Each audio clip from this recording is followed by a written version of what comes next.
I mean, people are saying, so Silva goes through Okami, GSP goes through Diaz.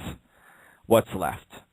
Everybody thinks GSP should bounce up and fight Anderson Silva because for some reason, some fans believe that there is a belt for the best pound-for-pound fighter in the world. I don't know why people believe it, but they believe it. And I don't believe it. I think if that fight happens, it's silly, and I'll go back to it's horrible for both of their careers again.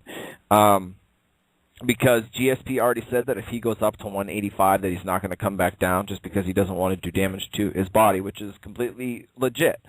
But GSP goes up to 185. Anderson Silva beats him, decisively.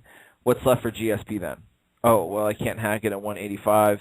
I guess I do have to cut back down to 170. I don't believe in pound-for-pound rankings. I really don't. But if they really do exist in my mind, the only person that really is the best pound-for-pound fighter in the world is Anderson Silva because he's actually jumped weight. He's actually changed classes, and he's actually won.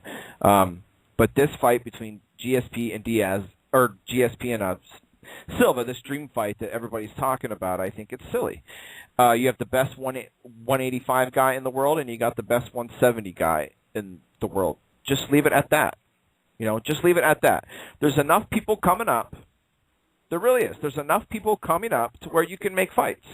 Dan Miller and Michael Bisping. Do I think that any of those two could beat Silva? That doesn't matter. But I think the winner of that fight deserves a shot against the winner of Okami and freaking Silva, man. I think Bisping's won enough fights in a row now to where they should just give him a title shot because really, who else in 185 is there? Well, especially if he ends up beating Jason Miller at the end of the Tough 14 season. Say he goes in there and he does to Miller what he's been doing to most of his opponents as of late. You got to give Bisping a title shot against Anderson. I mean, let's just see what this Brit is really made of, Right. I think now I don't think Jason Miller. Say he beats Bisping, I still think that he's 2 fights away from a title shot. I don't think he should jump right in there. But I agree. I think if that fight ever was to happen, it would be the worst thing for both of their careers because one man's going to lose. It's kind of like it would almost be like watching Superman die. You don't want it to ever happen. You don't think it'll ever happen, but there it is, right in front of your eyes. It just happened. Either St. Pierre's going to lose, and then what does he do? Like you said, what does he do?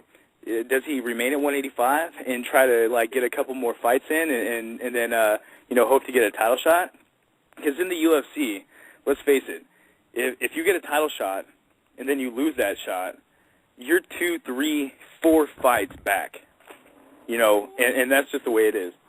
And, right. And then what does he do? Does he go back to 170? Because then he's gonna have to fight for his own belt back. Right. And I mean, then he goes back as the guy who couldn't cut it at 185.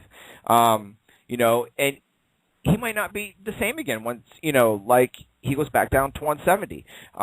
If Anderson, which I really think that Anderson Silva would win that fight. I honestly do. Just Silva's a bigger man, longer reach, just better. And I think he stronger would, too. Absolutely. Absolutely. What people aren't taking into account is Anderson's strength. He's long and lanky, and you know what? Honestly, I'll tell you the truth. I think he's if he decided that he wanted to move up to 205, especially when all that talk was about him, moving from 185 to 205 and challenging there, I think Anderson could beat John Jones.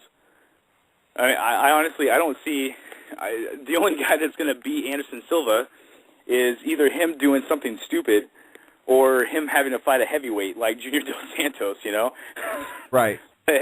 Anderson's too strong. This has been my case against the Anderson GSP super fight, is the fact that St. Pierre will have to move up, and he's already said it. He's like, I don't know what this will do to my body. He doesn't want to lose speed, which he has over most of the welterweights right now. He's got power over these guys. If he moves up to 185, now he's fighting Anderson Silva, who's just as fast as he is, longer, taller, and stronger.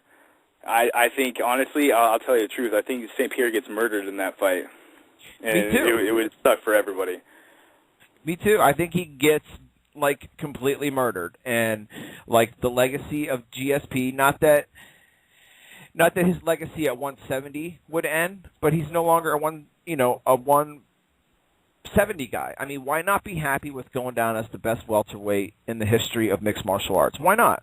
You know what I mean? Like, why do you want this guy to go up to 185 for an imaginary belt called the pound-for-pound best fighter in the world? Because that's, like, what it is, because it's debatable that Anderson Silva and GSP are the two best, quote-unquote, pound-for-pound fighters in the world. Well, there's no belt for that. And what it is GSP gives up his belt only to go up and get smashed by the 85 champion. His reach is longer, and just like you said, he's stronger, he's bigger. I think he's faster than GSP. Anderson Silva's striking is absolutely amazing. And personally, I think that Chael Sonnen beats GSP, to be perfectly honest with you. So I think GSP would have a real hard time at 185. And I think that the fight is silly. And, you have a lot of fans that are saying, make it happen, make it happen, make it happen. And no disrespect to them, because they don't really know any better. But, this is basically the uneducated fan saying, oh, well, the two best fighters in the world should fight each other. When Mike Tyson was running through people, you don't see him dropping one weight class. Well, I'm tired of beating people at heavyweight. Let me drop down and see what I can do down there. Yeah. Know what I mean? It doesn't make any sense.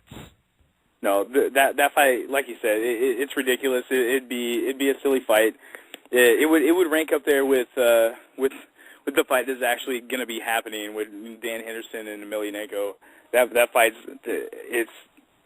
it's a joke.